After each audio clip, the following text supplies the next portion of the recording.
जिल्हा आपत्ती व्यवस्थापन समितीकडून श्री स्वामी समर्थ महाराज मंदिर परिसराची पाहणी करण्यात आली। यावेळी मंदिर समितीच्या अडचणी जाणून घेण्यात आल्या।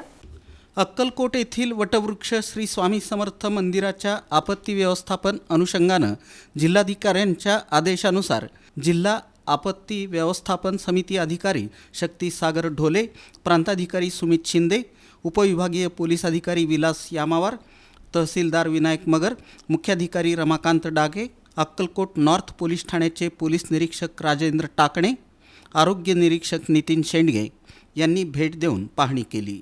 यावेळी मंदिर समितीचे चेअरमन महेश इंगळे उपस्थित होते।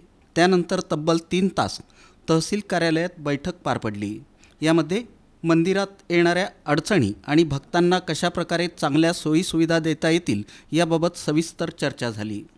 मंदिरातील अडचणींविषयीची माहिती देवस्थान समितीचे अध्यक्ष महेश इंगळे यांनी दिली। यावर व्यवस्थापन समितीनं तात्काळ तोडगा काढू अशी ग्वाही दिली। अक्कलकोटच्या दर्शनासाठी राज्यभरातून भाविक येत असतात, त्यामुळे येणाऱ्या भाविकांना सोयीसुविधा मिळण्यासाठी शासकीय व्यवस्थापन समितीद्वारे लक्ष ठेवण्यात येणार आहे।